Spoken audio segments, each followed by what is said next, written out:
আমি যখন প্রথম অস্ট্রেলিয়াতে আসি, প্রথম আমার ভীষণ ভয় লাগতো। মানে মনে হতো যে এখানে সাপ আছে, ওখানে সাপ রয়েছে, লুকিয়ে রয়েছে।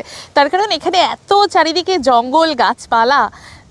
আর তার উপরে অস্ট্রেলিয়াতে আসার আগে আমাকে অনেকে বলেছে ওখানে তো ভীষণ সাপ রয়েছে। ইনফ্যাক্ট এখনও আমাকে অনেকে বলে যে তোমার বাগানে সাপ রয়েছে, সাপ আসে। সত্যি কথা বলতে সাপ অস্ট্রেলিয়াতে চারিদিকে। গরমকাল এখন এখন যেখানে সেখানে যত্রতত্র কিন্তু সাপ দেখবে। এই আমি যে যাচ্ছি হঠাৎ করে মুখোমুখি হয়ে যেতে পারি। তো যাই হোক, এখানে যে ব্যাপারটা, আমাদের দেশে কি হয়, সাপ দেখলে লোকে মেরে দেয়। অস্ট্রেলিয়াতে ভুলেও সেটা করা উচিত না। এখানে সাপ মারা অবৈধ।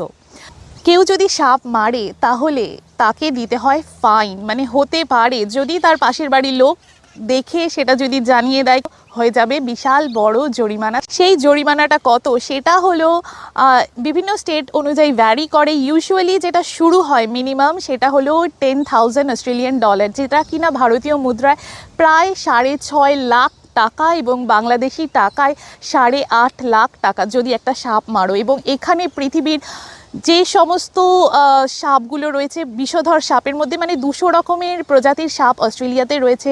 ইস্টার্ন ব্রাউন, এছাড়াও প্রচুর ভ্যারাইটি রয়েছে।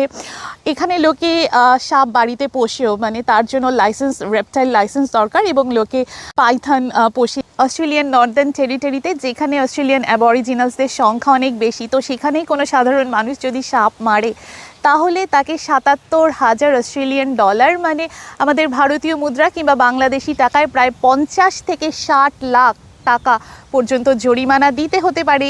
5 বছরের জেল তার হতে পারে। এখানে তাহলে বাড়িতে যদি সাপ ঢোকে, কারণ লোকের বাড়িতে সাপ ঢোকে, স্কুলেও সাপ যায়, ট্রেন স্টেশনেও লেখা থাকবে, বোর্ড রাখা থাকে যে সাপ রয়েছে, বাচ্চাদের প্লেগ্রাউন্ডেও, পার্কেও লেখা থাকে যে এখানে স্নেক রয়েছে, বি কেয়ারফুল।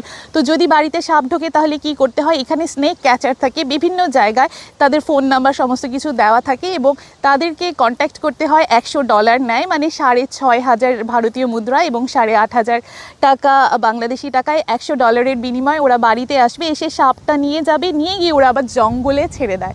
এখানে সাপ মারা পুরোপুরি নিষিদ্ধ, সেই জন্য সাপ কেউ মারে না, রীতিমতো তাকে সংরক্ষণ করা হয়, প্রোটেক্ট করা হয়। এই জন্য অস্ট্রেলিয়াতে কিন্তু এত বেশি সাপ। অস্ট্রেলিয়াতে যারা রেগুলার থাকে, কিংবা এই আমি যেমন রেগুলার এখানকার যে সমস্ত লোকাল নিউজ কিংবা ফেসবুক পেজ, কমিউনিটি পেজগুলো আছে সেগুলো ফলো করি, এবং সেখানে প্রত্যেক দিন দেখতে পাওয়া যায় কারো না কারো বাড়িতে, ব্যাকইয়ার্ডে কিংবা গাড়ির ভিতরে, এমনকি ঘরে, বাথরুমে, রান্নাঘরে, বাচ্চার খেলার যে সমস্ত জায়গাটা আছে সেখানে সাপ ঢুকে গেছে, স্কুলে সাপ ঢুকে গেছে, এবং স্নেক ক্যাচাররা এসে সেই সাপ বার করে রেস্কিউ করে সেটা কি জঙ্গলে ছেড়ে দিচ্ছে। ইন্টারন্যাশনাল নিউজে কখনো আসে না, তবে এখানকার যে সমস্ত লোকাল নিউজ সেখানে কিন্তু প্রত্যেক দিন দেখতে পাওয়া যায়।